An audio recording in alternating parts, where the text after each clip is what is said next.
The things I did wrong and the things I did right. Hi, YouTube. This is Regina from Simply Fundamental. I am approaching 1,000 subscribers and 4,000 watch hours. And I thought this might be a really good time to share my financial story because I've done so many things wrong and I've made so many mistakes. And I thought it's important to share this because a lot of people think that they need to get everything right with their finances, and that's just not true. I certainly didn't. And you could still end up okay. And so, what a better time than the morning, because it's beautiful out, to share some of the things I did wrong. And I'm going to share them in three categories. And then I'm going to share the things I did right in three as well. So, without further ado, number one, I started without a game plan. I think when we are kids, we want to become independent. We want to grow up. And I certainly was one of those kids. I am one of 12 kids. And so I have a lot of older siblings. I am the eighth oldest, fifth youngest. And I saw a lot of my siblings moving out. And so I wanted to grow up too. I was already working full time and 15, working full time. And I was giving my mom three-quarters of my paycheck. So I truly believed that if I had all my money to manage, I could be able to go and live out on my own. Yes, 15 and having this realization. So I marched into the principal's office and spoke to the vice principal. And I convinced him, I was a pretty persuasive kid, that I should graduate. I needed to go to college. I had to go on with my life. And it worked. So here I was, 16 going on 17, and I graduated in the 11th grade, and I immediately went to college. And that started a cycle for me. I think we're very young when we have no financial blueprint and we start taking out loans. And so I took out student loan after student loan after student loan. And my one saving grace was at the time when I was a kid, they didn't allow you to take out loans for more than the cost of admission. So there was no taking out loans to living at the dorms or for items that you might have needed, like books and just to live your life. No. So I continued to work full time while going to school, while living on campus. And I ended up becoming an RA so that I could actually get my dorm paid for.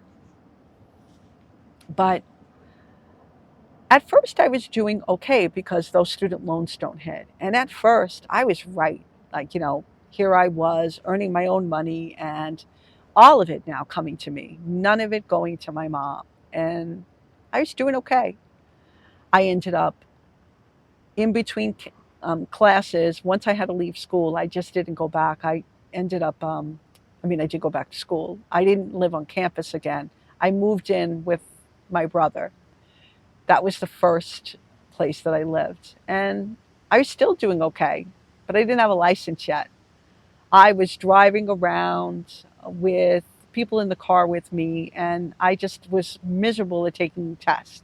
And so I failed the road test, I think, three or four times. And eventually I did get my license. Well, all this time I was going back and forth to school, and it took me 9 years to graduate college. So quite a long time. Again, continually taking out loans. But during this process, I started also taking out car loans. So started to drive, barely 19, and my first car totaled in 2 weeks. Not because I got into a fender bender, but because the car was basically a lemon. I didn't put the oil in. And I needed another car. I was working, I was earning money, and I convinced my mom to co-sign a loan for me. And so here I was with a brand new car, 19, I wasn't even 20 yet, and $399 a month. That ate into a lot of my money. my car loan was more than my rent. And that started a cycle for me where all of a sudden I wasn't living in alignment with my needs and my wants and savings. There was no savings. The only savings I was doing was for time between semesters so that I could take the next set of classes. There was no emergency fund. There was nothing in the way of a catastrophe plan. If something went wrong, I had to rely on my siblings. So here I was, first out of the house. I signed up for credit cards as well. I think when we're young, and particularly me, I lived in an extremely frugal household. My parents didn't have a lot. My dad was the only one that was working. And by all measures, we were on the poverty line because it was a one income household supporting 14 kids. And he was eligible for government assistance, but he didn't want anything. The only thing we ever really got was free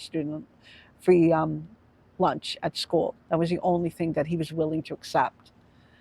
But that meant I went without on a lot of things. I never went on school trips. I always had to stay back for all these kind of things when I was a kid. And that made me stand out. And I remember one time in particular, and I think this is what started my shopping problem, is I I would only get new clothes during September, the start of the year. And one time we went to the Lost and Found, and I found this T-shirt in the Lost and Found, and it would fit me, and so I took it and I wore it to school as a kid. And it turns out it was one of my classmates' T-shirt. I was mortified. They were claiming it was theirs, and it was. I mean, it was one of those T-shirts that you don't really see two of. It was just so particular. And it was such an embarrassing moment for me that when I finally did have money, I wanted never to be seen in the same outfit twice. I think it was just a childhood trauma that I went through, that embarrassment of being caught in someone else's item when I really just didn't have enough. And so that started my shopping addiction. Although my shopping tendencies. I had the money and I thought that I could afford it. And so I was buying anything that I wanted to buy. And I didn't want to be seen in anything twice. Rarely would I be wearing something twice in the same month. So, car loan, spending like crazy. And of course, my lifestyle was changing as well. I truly believed that I deserved to be traveling, to be doing things. There were so many things that I missed out. I didn't get to go travel when kids went away. And so I was trying to make up for lost time. So, no game plan. This meant my money was just an open book, an open pocketbook for me to spend the way I wanted. And of course, I'm continuing to take out student loans in this process, working full time, paying my bills. But it started to catch up to me, and I could not pay things on time because at one time I got an American Express card, and within the first month, I had racked up so much debt on that credit card that I couldn't pay it the next month. And I couldn't pay my car loan and my car insurance. So one month I decided not to pay my car insurance, and the collectors were calling because I wasn't paying my loan on time. I destroyed my mom's credit and my own in the process, which would cost me more later in interest payments. But I started avoiding my finances. Here I was, a smart math kid, and I was avoiding opening my mail, and it was causing me a lot of stress and anxiety. And I eventually did get my license back. I just had to come up with the money to pay for some hefty fines and cover all the days of lapsed insurance. A lesson I did learn pretty quickly: never skip paying your car insurance. But that brings me to number two is I struggled through mistakes. I didn't really learn them. I just kept repeating them. When I didn't have the money to pay one thing, it didn't actually teach me to start saving for an emergency fund. The only thing that I ever really was saving for was to pay for the next semester of classes and books, anything that the cost of admission, my student loans wouldn't cover. And they didn't cover a lot. So that was all I was saving for. But I was spending more and more money. And then I lost my job, and I had a pretty decent job. I was managing a candy store and a coffee store at a tourist attraction. And I remember running into my closets and looking for any clothes I had that still had the tags on them, that were still recent purchases, and going back and returning them. That was my emergency fund. I didn't learn from that. And so that was another mistake that I'd made. I continued to repeat mistakes. I continued to play the avoidance game. And this was me through my 20s. And my bills kept racking up.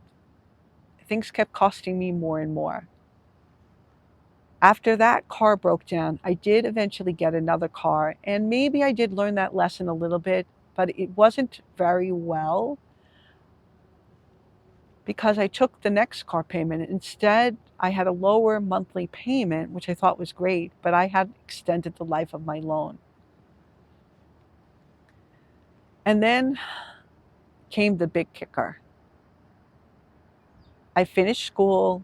It took me a while. I was working a lot. That was one thing that I could do very well. I could work hard. And I had three jobs at one point because I had lost my main job that was really my income producing one. And it was working out okay. But now I had to go look for a career job. And so off the clothes, the interviews, the spending, and I found a job in the city. My first job was a sales job. I was a recruiter, and I hated it. The commute was terrible. I remember thinking to myself, is this it? Is this what life is about? But the good news was I was placing people in entry level jobs.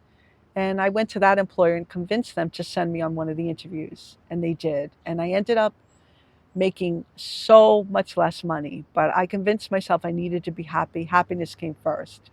And at this time, I had already moved to the city. I had made the decision that I needed to live on my own. And so overnight, I had doubled my rent. And now I'm switching my jobs. And so, not learning my lesson of making sure that my money fit into 50% in needs, 30% in wants, 20% in savings, which I like to flip around. I like the third to save more.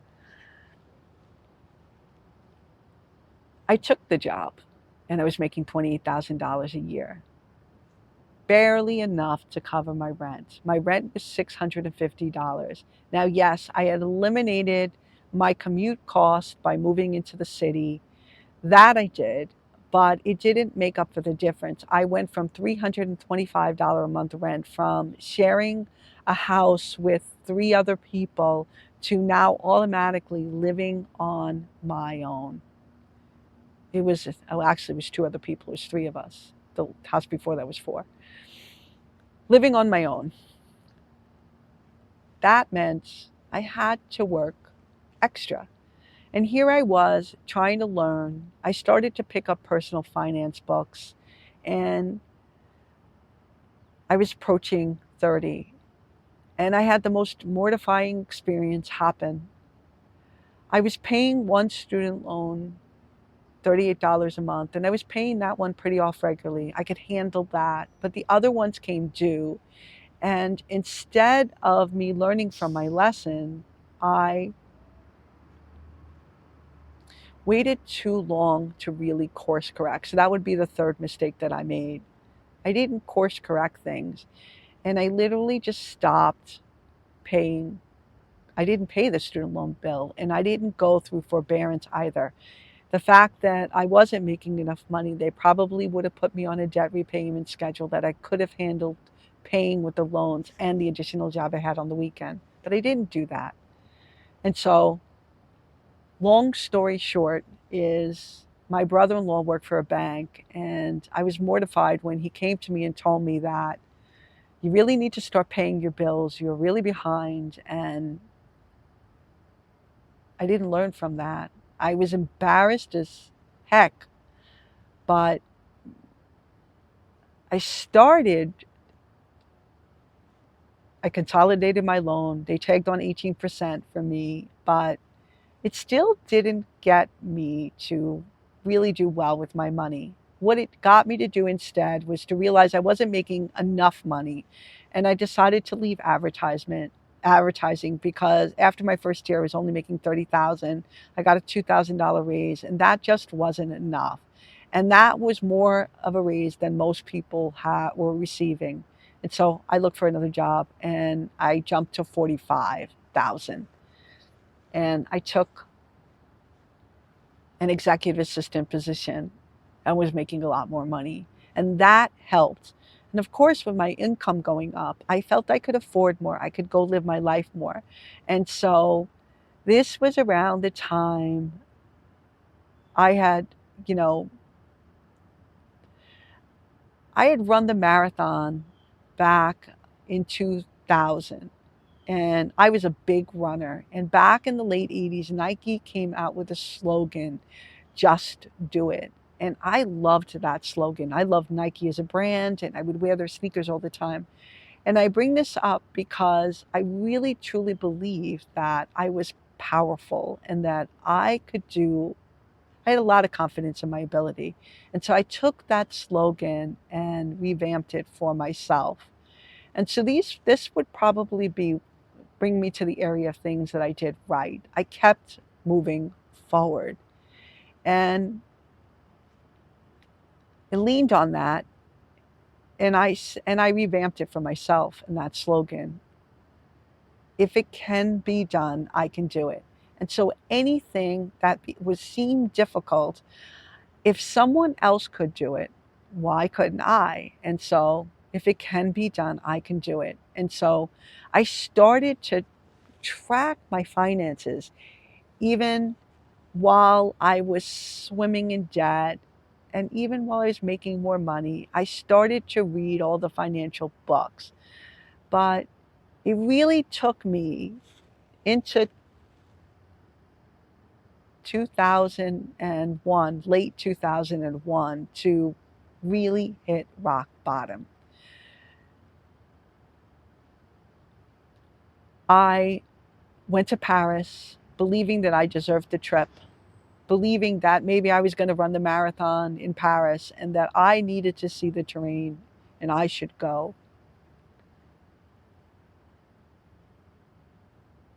And I came back and my car was impounded, and I had no emergency fund at this point. But when I started working in corporate America, one of the things that I had done right was at least had a catastrophe fund. I might have not had an emergency fund, but I had a catastrophe fund.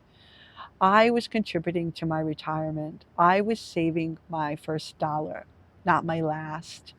And I also opened up, I wasn't contributing, but I started to open up brokerage accounts and thinking to myself, I needed to learn about these things. And after my car was impounded and I had an ordeal of going to my credit cards and begging them to raise my limits because I was at the max on all my credit cards. There was no room for me to go above. I was already hitting occasionally hitting the max and then going over limit fees. You know, they charge you when you are broke. They charge you so much extra. It's a scam out there. Anyway, they did raise my limit, and but that wasn't enough, and I ended up borrowing from my boyfriend at the time, who's now my husband, and it was so easy for him to lend me money. He didn't think twice about it. And that was my wake up call, that I really needed to take control of my finances. And that started my journey in late 2001. And so I kept moving forward, even while I was sliding backwards. But that moving forward allowed me to lean on my ability and my confidence. And I always had the ability to earn. So I signed up for any overtime that I could do. If it meant working on decks, on PowerPoint decks, late at night for presentations that people were going to be doing, I'd be in, I'd stay late. So it was nights and weekends. It was a lot of work. But I went through my period of sacrifice. And first, I paid off my $38 a month student loan. I paid down the credit card debt. And I paid off my car loan early. At that time, it was $271 a month. And I attacked my student loans, $841 a month, until it was paid off. I just put and funneled all the money that I could.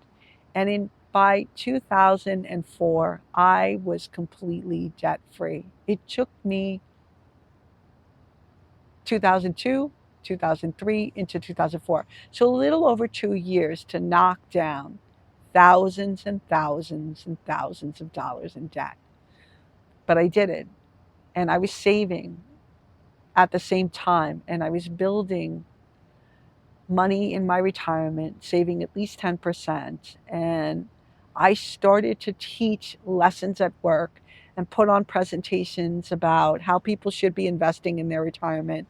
I really truly saw it as my plan for the future, but in case something happened, in case I lost my job, I would not have to lean on others. And it made me feel powerful. So the second thing that I did right was I started to learn and what the lessons needed to teach me. And one of those lessons was I was over leveraged when it came to where I lived. And in 2000, and I think it was 2002, my boyfriend ended up moving in with me, and that truly helped me come up with a lot of the money to pay down the debt.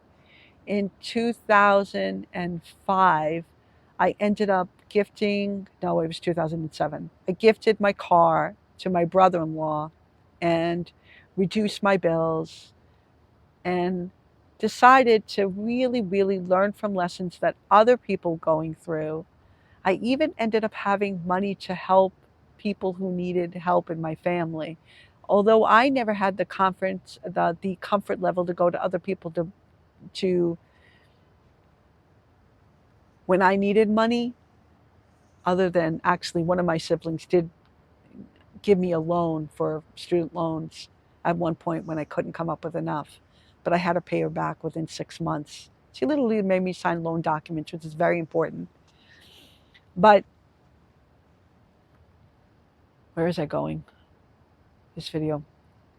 I was able to start helping other people, teaching other people about retirement.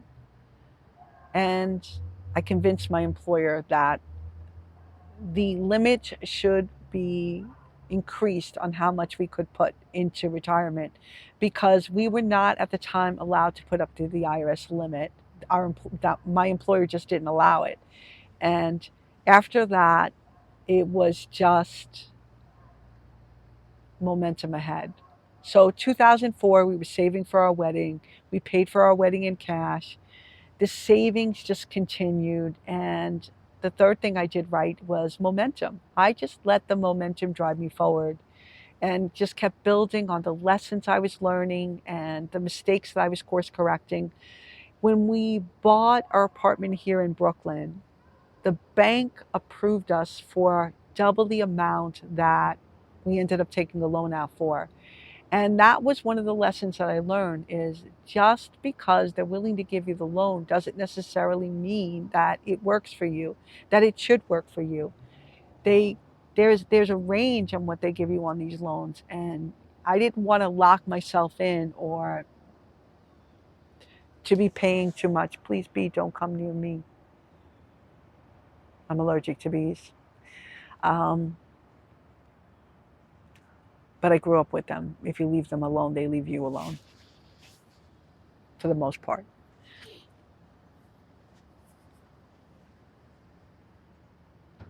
If you pay, if you take out a loan for more than for what they allow you to take it out, then I would have put myself back in the position of what a lot of people do, and that is having my finances be out of whack, not having our needs be within the 50%, our wants and our saving rate potentially taking the hit.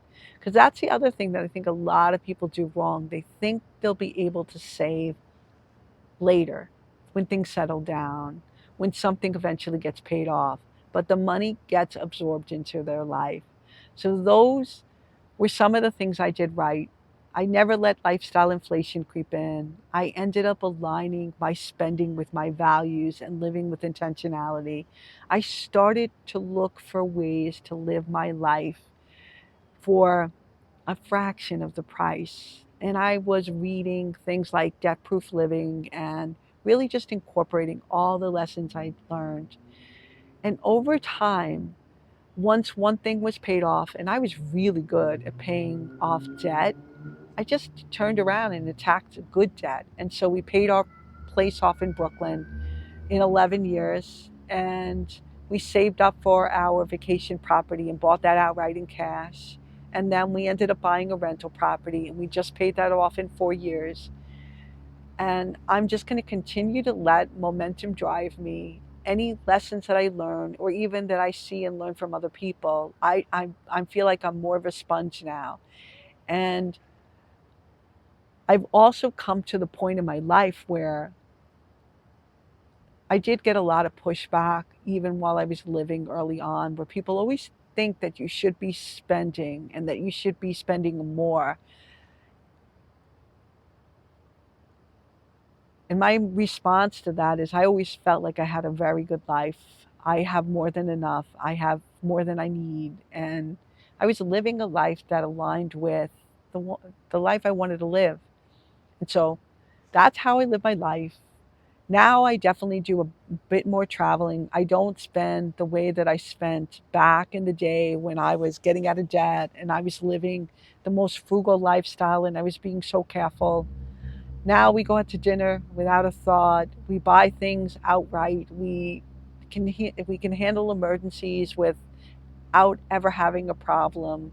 I We have a robust retirement. We have a plan in place, and I want that for other people. I want everyone to get their finances right. And so a year ago, I started this channel with the hope and the intention to reach as many people as I could. But I wanted to start this channel in the same way that I approached personal finance, with things like hard work and discipline and consistency, and not worry about perfection. And so I went with the notion that although I can learn and I know I can edit a video, I can figure things out, I'm pretty resourceful. I took those same money lessons and applied it to the channel on purpose. It's not perfect. Any mistake I make in the way that I speak or present, it's on there. And yet, I'm still at the point where my channel can be monetized. And so I this video is so timely because I want people to start and have the courage and the confidence to trust in their abilities that they could get things right. It doesn't matter if you're starting late.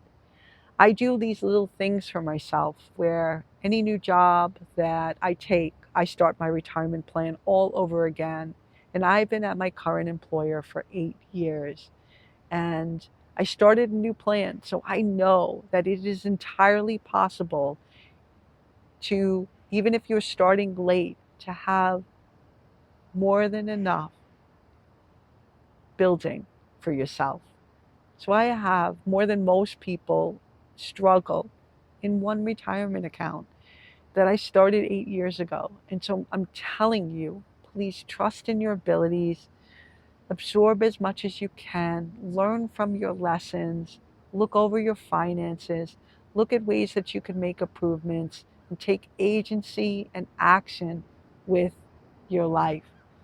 And I thank you for tuning in. This video has gotten too long. And thank you so much for subscribing, for hitting like, and for leaving me all the wonderful comments that you do, for the mean comments that are out there. I'm not perfect. I'm human. And my intention is good. And if this channel isn't right for you, you're more than welcome to find another one. Thank you and have a great day. And I'll catch you on another one, on the next one.